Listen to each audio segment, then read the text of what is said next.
Well, hello everyone, and welcome back to another video. Today, we're playing Loop Hero. I was normally going to play Minecraft, except I kinda sorta forgot to do stuff off camera that I needed to actually do before an episode. So instead, we're doing Loop Hero this week. Now, next week, Minecraft will be continuing as normal.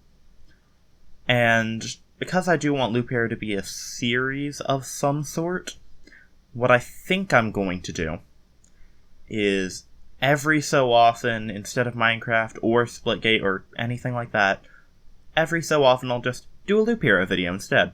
Pretty much giving me a little bit of time in between stuff, that way it's much harder for me to get burnt out. Speaking of burnt out, next week I'm actually swapping from Splitgate to a different game, because although Splitgate is fun, I get a little bit bored of it, so we are going to play a different game that's similar, I guess. Yeah, you could call it similar. It's still a team-based first-person shooter. In fact, I have two more of them I could play, so yeah. This week, we're going to have Loop Hero instead of Minecraft. Next week, we're going to have Minecraft and a different game. Week after that, I don't know. I'm planning on continuing the Minecraft, but whenever I need a break from any of the games I'm playing, I'm going to boot up Loop Hero and play that there.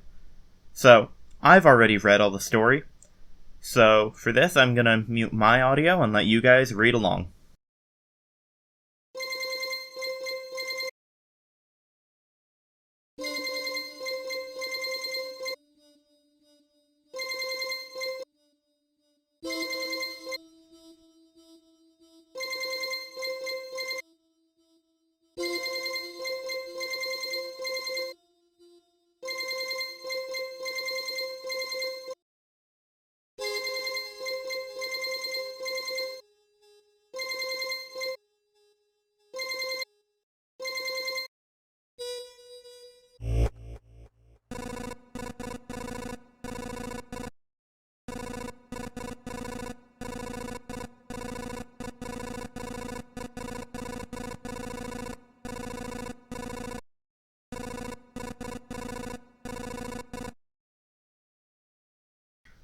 Alright, so that was pretty much the introduction to the game, pretty much saying, hey, looks like the Lich is destroying the world, and we gotta stop him. Now, only reason I didn't read out the characters' voice lines is because I don't want to. I'm not kidding. The reason I don't really want to is because, you know, when I record these videos, I tend to speak a lot more than I normally do in a day, meaning my voice gets worn out a little bit faster than it would otherwise. So, what I'm going to do is, for a while, I'm just going to work on building it up a little before I start, doing voice lines and such. And even then, I'm going to read them in my voice instead of trying to make a voice for every different character. Because as fun as that would be, it'd also be a lot more taxing. Anyway, let's go ahead and read this. This is the tutorial. I've already gotten to the final boss of the game, just can't beat him yet. But, still gonna start over on a new save for you guys. And it does save my old one. Anyway, to change between the traveling around the map and planning, I can press a switch, I can right-click, or I can hit the space bar. The progress bar here will just slowly fill up as you place more tiles, and the day progress bar will slowly fill up, and then reset, fill up, reset to signify a new day passing. We can fight slimes, living ball of slime. Yep. So, as you can see, the character does remember this. I didn't really pay a lot of attention to the voice lines when I played. Well, not text lines, because I'm not kidding, I wasn't really that interested into the lore. Yeah. I need to get into the lore, because later on there's something you can get that's a little index of, all the monsters, all the tiles, all the bosses, everything. And that does have some interesting lore bits. Anyway, so, player can't really affect how the fight against the slime goes. However, we got a weapon from it, and we can put it up in the little weapon slot. And the grove can be placed anywhere on the map, but right now it wants me to place it there. I'm assuming that's so another creature will spawn in it. Yep. The rat wolf. Forest rat wolf. Yep.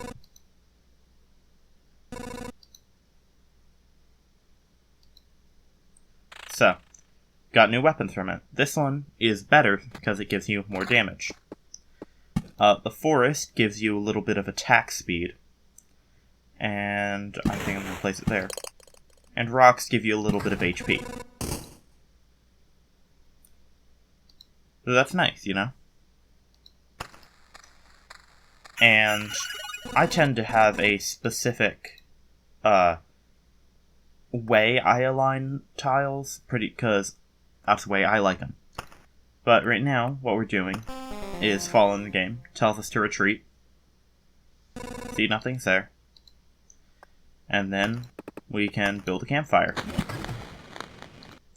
And now we've completed the tutorial. So, this is the menu.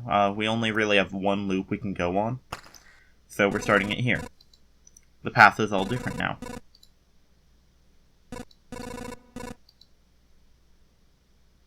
So, yeah. I really enjoy the game. Although, even though I'm doing it for a video, I will admit it is much better suited for a live stream format. So, yeah. But what I like to do, early on at least, is put a line of mountains, line of rocks, line of meadows. I'm not going to do that today. Instead, what I'm going to do is my next best thing, which is put 3 by 3 of rocks, surround it by mountains, and then do a lot of meadows elsewhere. So, let's see. Yep. So I'm going to put a meadow right there. Vampire mansions will spawn vampires on any fight that's within the tiles. So, although vampires are a lot tougher than other ones, they're also a lot more rewarding. So, oftentimes you'll see me do them anyways. What meadows do is heal you every time a new day starts, and mountains are pretty much better than rocks.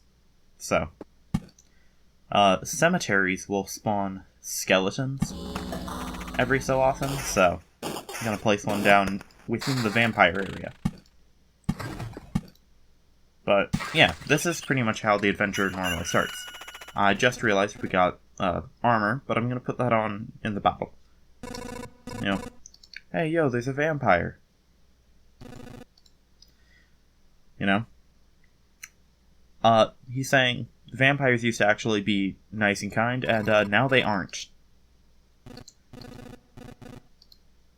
So, yeah. You know, that's fun.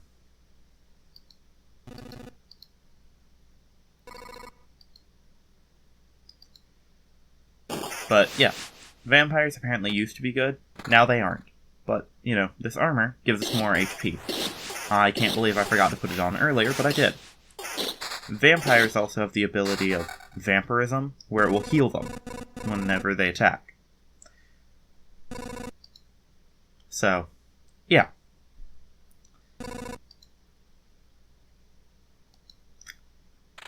Anyway, need to pause that there, because right now, we need to work on this. Road lanterns reduces the maximum spawning around it, so I like to put it near the campfire, that way stuff around there is always going to be slightly safer. So, yeah. And if you look up here, you can see the resources we've gotten, which is small bits of food and some pebbles. So that's lovely. We now have a sword, we do more damage. Beacons, they're interesting. They increase our attack speed and our movement speed. So, like, you should see here, that when we go, we're going to be faster in this area. So, yeah, you know, fun. I'm just trying to make sure I do everything right. Spider cocoons will put stuff on adjacent tiles. So any tile touching it, pretty much. Now, this is where stuff gets interesting. First off, treasury. It has to be surrounded by empty space when you first build it, but if you surround it by tiles, it gives you stuff. So, that's pretty good. Oblivion lets you destroy a tile, and that'll be soon in a little bit for the treasury. You'll see when I get there. But as you can see there, we're moving faster, and we now have more attack speed. Since we're the basic type, we can also get rings, which give us powers. This one, 10% counter. Once we get a counter, you'll see what it is. This is where we have a choice. We can choose to keep the counter, or put regen per second. So what counter will do is, let's say you got hit. There's a now 10% chance you could attack back instantly. Although counter is really good, I personally think regen per second is way better, because it works in and out of battles. And doesn't require a new day coming. Although vampirism is good as well, so it's up to you which one you want.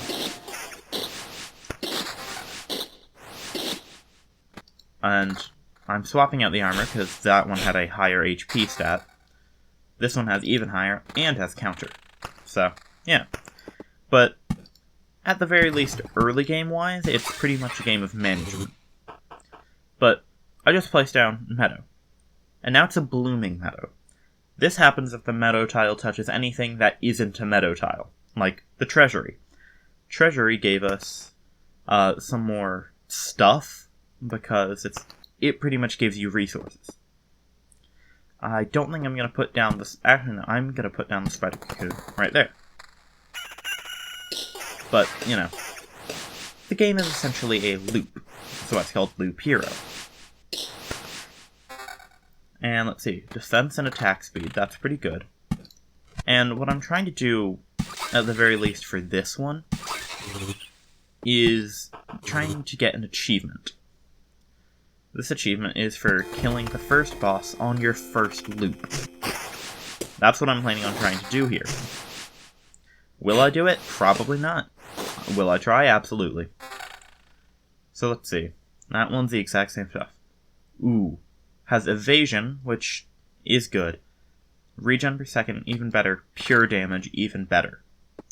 I definitely prefer that one. Just to be safe, I'm going to put that there. And put another mountain here. I'm really hoping that we'll get more rocks and mountains soon, because they're important to a strategy I have. Anyway, this ring, although it doesn't have any regen, defense, and evasion, I'm not going to put it on. Instead, I'll put my grove right here. Don't have a tile that synergizes well with the grove, but we will eventually get it.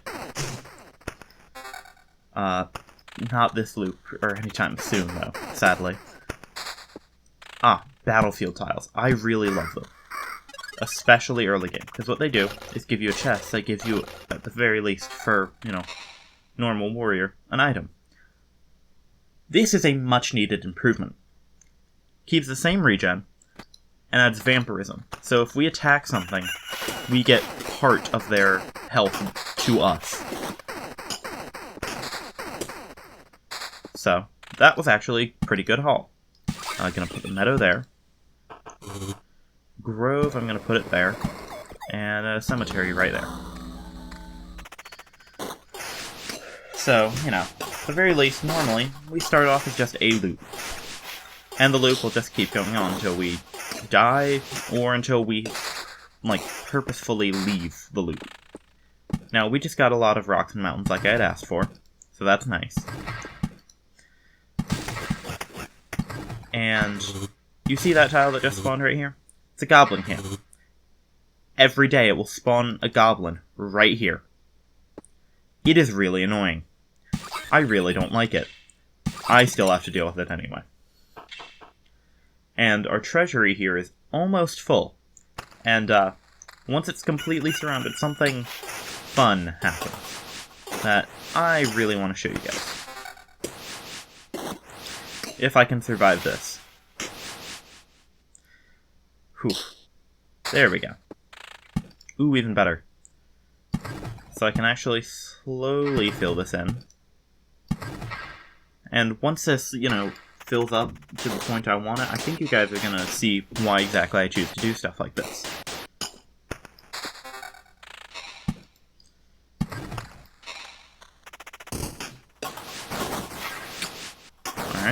Alright, so for right now, looks like we are going to die here. In fact, we did just die here. And because we haven't gotten this, which we get for beating a boss, we only get to keep 30% of our resources. So, sadly, nothing happened. But hey, new person here. And, they're survivors. Yeah.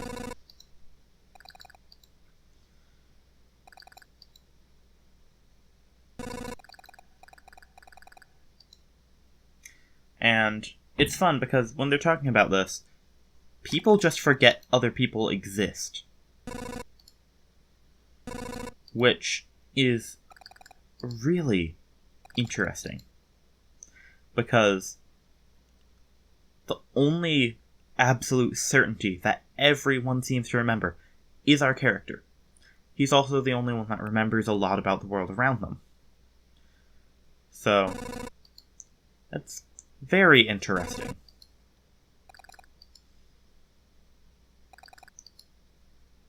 So, yeah. Anyway. So, we also get items from that. And what we can do is build. Get field kitchen, hut, a smithy, shelter, farm, refuge, gymnasium, cemetery, a lot of stuff. And they're all really, really useful. This field kitchen... oh wait, it actually unlocks the card I was going to talk about. That card is the Blood Grove. It's really interesting. Wow. Food made by a good cook... I can't speak. Yep, food made by a good cook does taste tastier. Yeah. So, it will definitely help us here, because it also helps the campfire's healing. And unlocks, in my opinion, the most important tile, honestly. Don't know why that just happened. But if we look, we've now expanded this. And we can alter what cards we have. We have to keep it within a certain range, though. I tend to actually not like the treasury too much, so I don't play it. Road Lantern, don't like that either. Battlefield's always useful, and I have to keep one of them, so I'll keep Vampire Mansion. And Bloodgrove. Actually, no, I can just do this. This is actually, honestly, the best starting deck I can do. Because all of these cards are useful. And eventually we'll unlock something later that is really cool. But right now, I'm just going to go through one loot, and I'll just show you guys what it looks like at the end.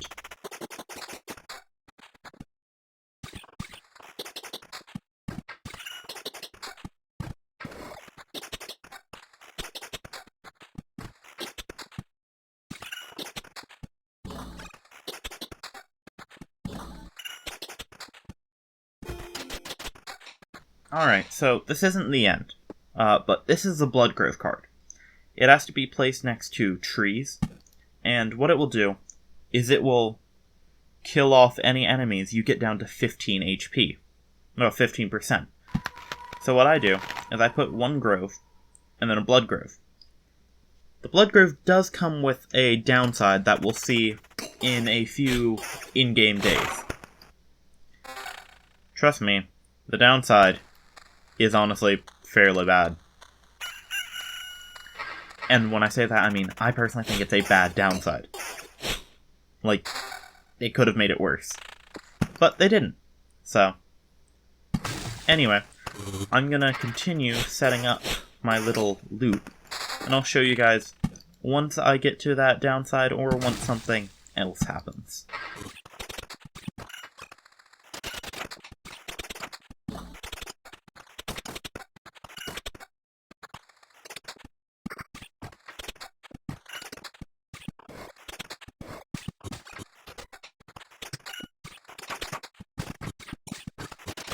Alright guys, so finally got the last tile I needed for something interesting. Look what happens when we have a 3x3 grid of rocks. It does also work with mountains or a combination of both, I just use rocks. Turns into a mountain peak, which gives us a lot of max HP for any touching mountain or rock, and spawns a Harpy, which is another type of enemy, every 2 days. So, I actually tend to use it quite a bit. In fact, in my normal run, I always get a mountain peak, every round.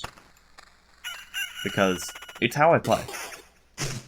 Although, I don't have the cards right now that I normally would.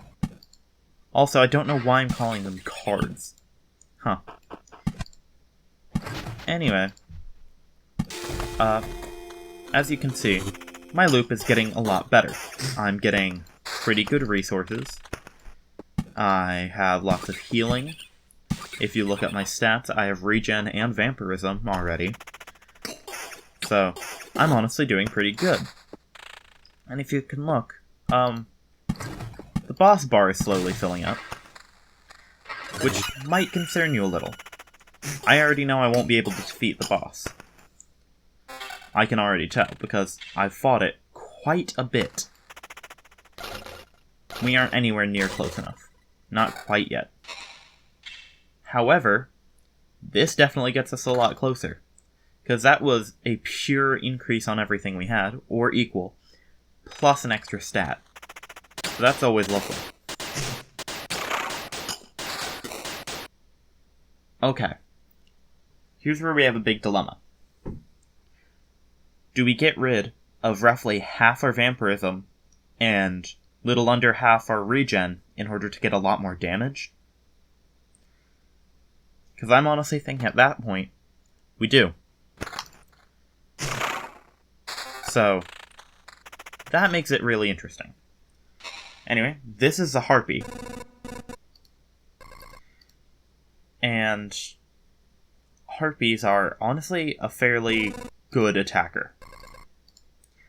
They are really hard for us to beat.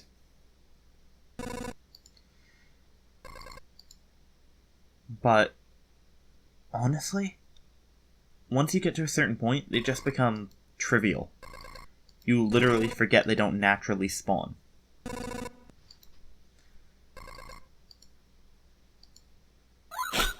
And, you know, we've already gotten far enough. That was a 2-shot.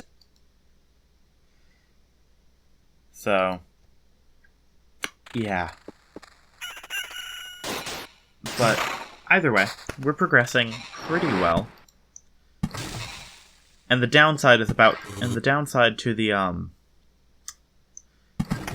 little blood grove is about to come and play here. We also now have a goblin camp to deal with. I'm sure some of you guys just noticed that creature coming out there. That's the downside. It is a really powerful creature. When I say really powerful, I'm not kidding. It is really powerful. So, you have to be kind of wary of it. Luckily, if I look at everything right now, we're pretty much the best we can be. Now this is something interesting. You can also place blood groves next to other blood groves, in which case they'll become a hungry grove, where they'll occasionally attack the player, but will also devour enemies with 20 HP. Well, not 20, 20% HP, which is really useful. In fact, there's a combo of 3 cards I often use in almost every run, where I place a grove right here, a blood grove next to it, then use an oblivion card to delete the, grove. That means there's a hungry grove right next to the campfire. Whenever the boss spawns, it replaces the campfire. This means the boss will be taken down at 20% HP instead of 100% HP. I mean, instead of 0, you know what I meant. So the boss gets taken down, a little bit faster. That's really useful. here's where another question comes into play. Do we prefer damage or evasion? I personally prefer evasion over pure damage, because it allows me to live longer, to attack more. But it's up to everyone. This is the Goblin. So, yeah. He doesn't remember remembering them or essentially bringing them to life. They did that all of their own accord, because they're just greedy. So, yeah. They're also incredibly fast attackers, and once you get a lot of them together, it's really annoying. They're tough sometimes. Anyway, I'm gonna continue to just do the loop for a little, and show you guys what happens once we get to the boss.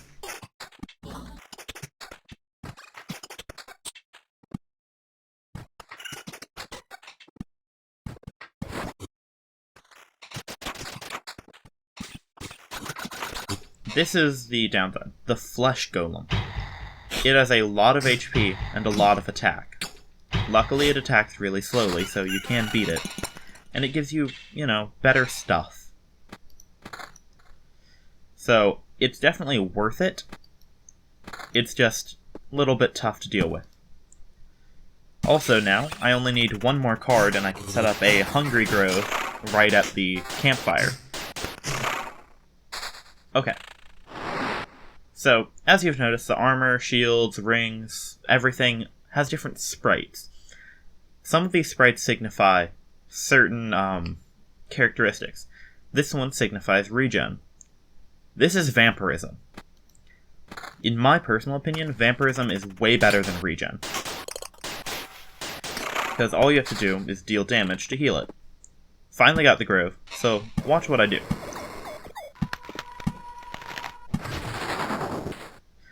Now we have a Hungry Grove.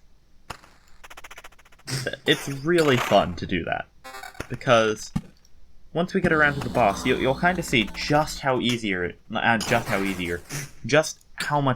is. It's pretty interesting. Either way, I'm gonna do what I kept saying I was going to do, and just, hurry up to the boss.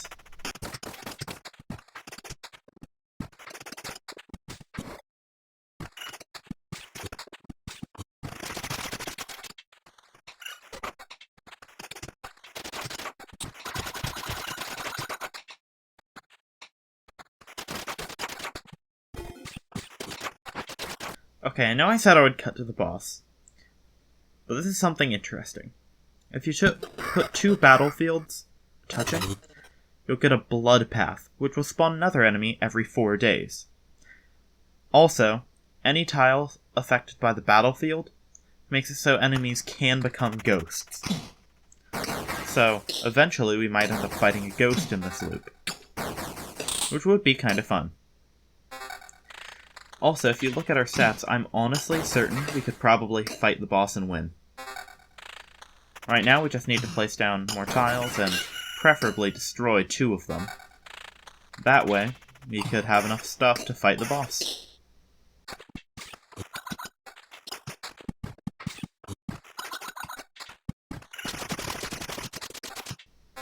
Alright, looking at the counter, we only have this last tile to place. And now, the boss will spawn. Preferably, I'd have more Oblivion tiles so I could get rid of the Lich's Palace, because all of those pretty much help the Lich.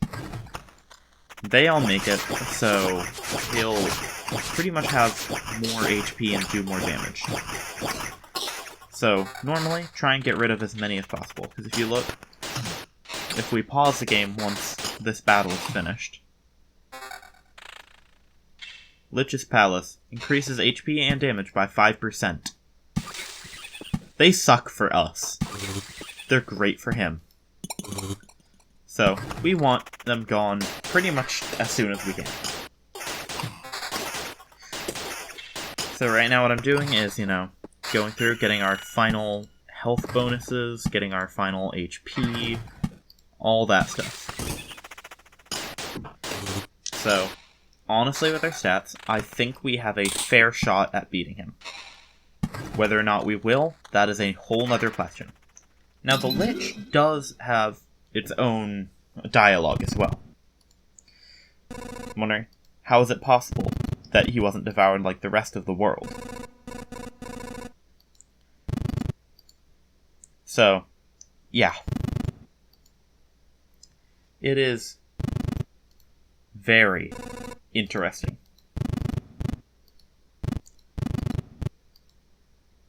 And, you know, the Lich is confused. How could a normal person do stuff like this? So, they're going to now fight. The Lich is really annoying. As you can see, we're also taking damage from the Hungry Growth. It wouldn't normally be as much of a problem. In fact, without it, I think we would have beaten the Lich. I'm just an idiot and forgot about it. But if you can look, we actually got the Lich fairly low. And we still get to keep 30% of all of our resources. So we do get back. So, that's nice. But, yeah. We can also look at builds. Can't build anything quite yet. But, yeah, that's Loop Hero. It is much more suited for streams, as I said earlier. So, I might eventually start streaming on Twitch. Whether or not I will, I have no clue. But, I'm considering it. And if you guys enjoy this video, I definitely will. But, that's all from me for today. Hope you all enjoyed. Remember to like, comment, and subscribe. And I'll see you all next week. Goodbye.